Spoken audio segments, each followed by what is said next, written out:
turn it over to Amy Douglas. So my path is a little different from everybody else's because I've only ever had one job, and it was this job. And I went to graduate school immediately after college, so my path is sort of the left-hand path. So if you have that path, it's okay. You're not wrong or bad because you don't have a meandering path, I hope. So when I was in college, I started out as a psychology major, and I wanted to be a clinician, and I wanted to be a clinician up until about my junior year, when I realized I really didn't have the patience to be a clinician, and I would be a really bad clinician. And that was a good realization, because I would not have been very good at that. And so I talked to one of my advisors, my professors, and I said, I want to go to graduate school, and I just don't really know what I want to do in terms of area that I wanted to study. And he suggested that I look at a whole bunch of schools and bring him, this was the, hard to believe, this is the pre-internet days, where we had to get physical little glossy brochures of the different schools. So I wrote away by hand and got this big stack of brochures and took it into my professor, and he went through the stack for me and put a Post-it note on each of the places that he thought I should go and who I should work with at each of the places. So if you go to this school, you're going to work with these people. If you go to this school, you're going to work with these people. And as some of you might know, I ended up going to Iowa State University, and I studied with a man who does work on eyewitness testimony, and that's been my sort of research area for the past 15 years. And looking back, what I realized is that not every single graduate program had law. Some of them didn't even have anything related to law. But if I look back at the entire stack of programs that I found really appealing and enticing, they all had an applied connection. It was all programs in which psychology was being used to fix a problem. It might have been health, it might have been law, it might have been school violence, it might have been something. And so what I tell students, and I really encourage you to think about what kind of theme it is that inspires you about psychology. So sometimes students feel like, if I don't know that I'm desperately interested in eyewitness testimony, then I can't go to graduate school, or I'm going to be sort of cast adrift without any direction.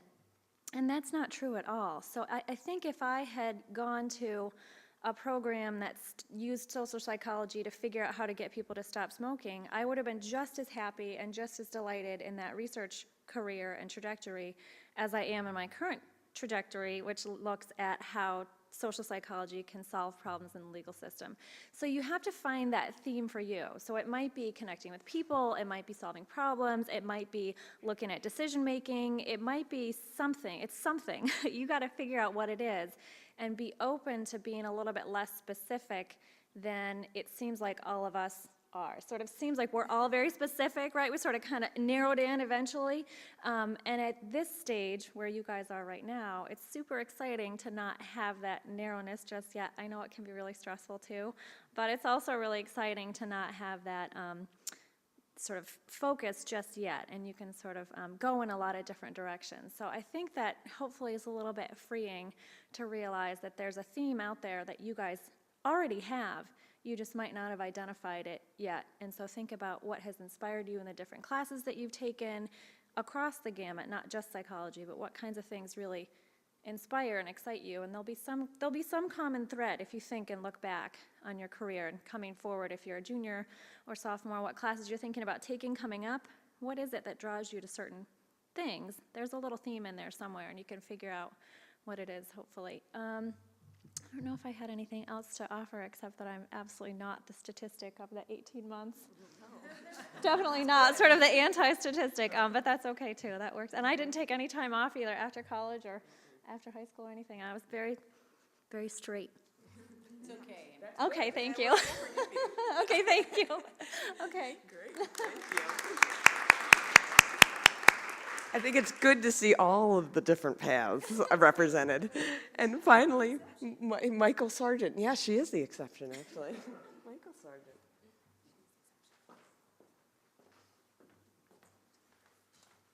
Hello there.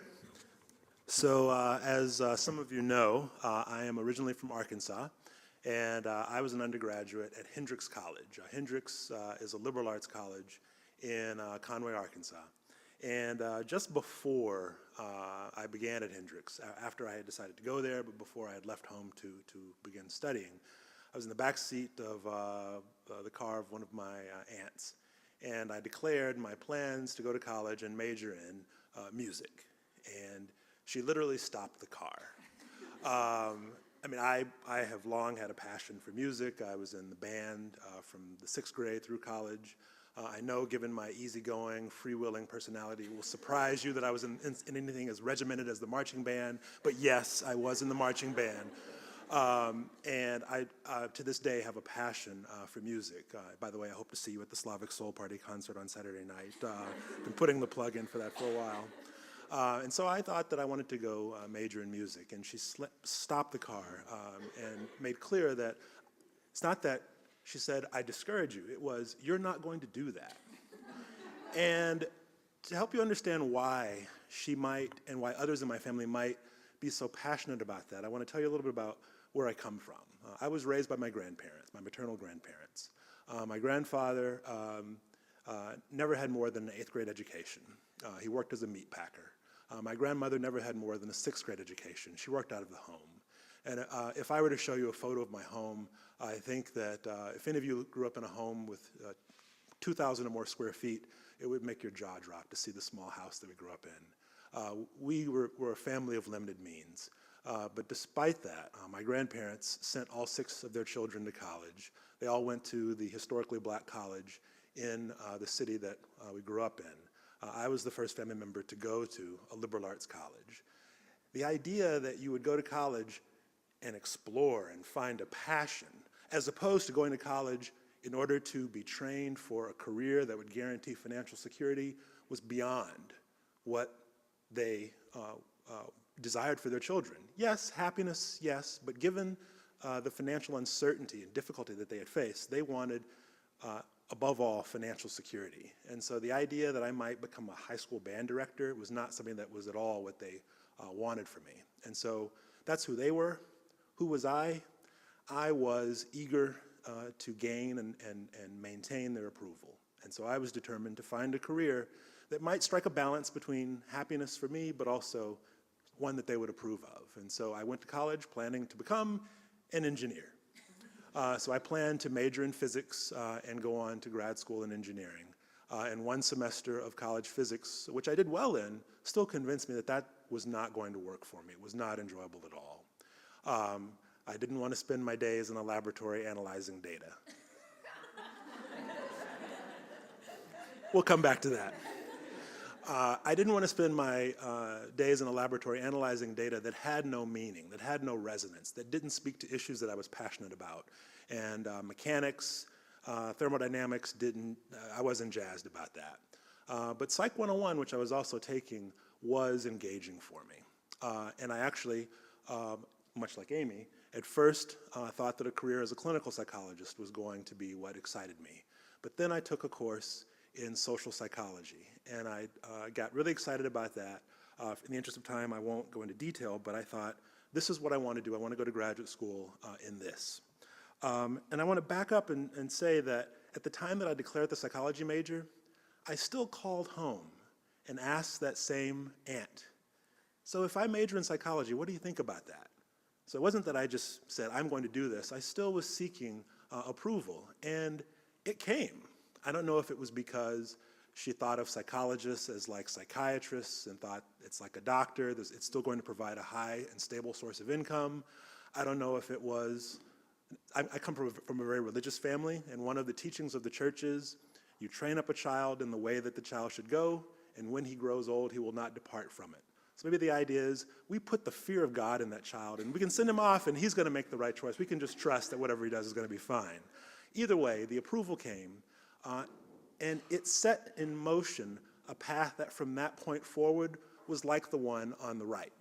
I mean, I think I felt a sense of urgency before then to find a path that was going to work for my life, both for me and for my family. And so maybe it wasn't so much meandering as sort of wiggling, because there was this sense of agitation, like I've got to find the path. And then once I found it, I was a psychology major. I went straight from undergrad to graduate school in psychology. Although along the way, I'll tell a quick aside. I went to Ohio State, as many of you know, and I know I've told people ad nauseum, ad infinitum. I made sure to shut my cell phone off so that the Buckeye battle cry ringtone would not interrupt me.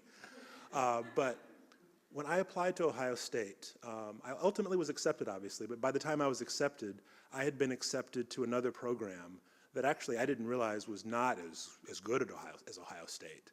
But I was so dead set on going to this program that when Ohio State called and said, "Congratulations, you're accepted, come visit," on the phone I said, "No, thank you, I'm going to go elsewhere." So I actually declined. And I was being invited to go visit at no cost to get more information, and I said, no, I don't want to waste your money. I'm going to go to this other school. Dumbfounded, Bill Von Hippel, social psychologist, who must be thinking, who's this idiot we just accepted? He's turning it, we're the #1 program in Iowa State aside, the #1 program in social psychology. Okay, thanks. But long story short, I did ultimately go visit Ohio State, and it was a wonderful visit, but I hadn't taken any time off. And one of the things that I emphasize is the value of taking a year off between undergrad and grad school. I know that it can often work to go straight in, but in my case, I hadn't found the set of questions, even within psychology, that I was sufficiently passionate about to motivate my research. And so I really struggled and floundered for my first few years in graduate school. To wrap up the story, I'll just say that late in my graduate career, I began to develop an excitement for research, and I had also developed a passion for teaching. And at that point, as I decided, where am I going to apply, I got some of the best advice that I've ever gotten. And that came from Bob Arkin, a social psychologist, who made a point that where I really wanted to be was at a place that was a top-tier liberal arts college, a college that valued teaching, but that also valued their national reputation so much that they would support research as well, so that both would be valued.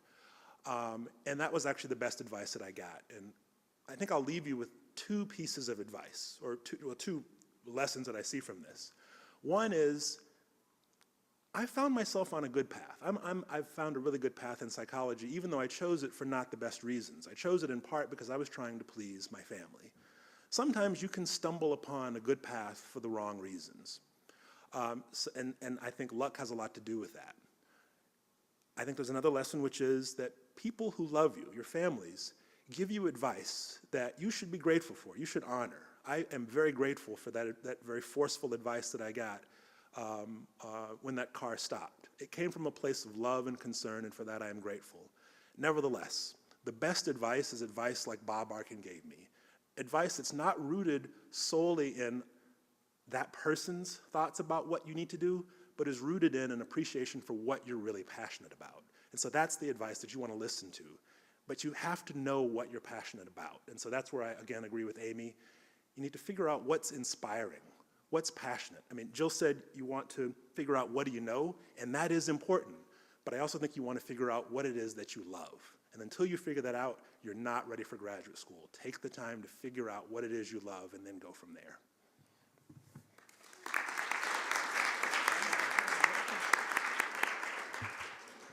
So I want to sort of wrap up the evening because I know you have a lot to do for the end of the semester here, but one thing I want to point out is that even though we all have taken very different paths to where we are today and made the decisions for very different reasons, we all continued forward motion throughout it all. And that's really the key, is to make a decision and to try things out and be willing to reflect on your experiences and be willing to say, this isn't for me, and then take another turn. Because that's what we all were doing. We were working from the experiences we were having, making the next decision, and that's all you need to do. You don't need to figure out now until you're 80. You just need to figure out what's next after Bates. And that's all we've all done to get to where we are today.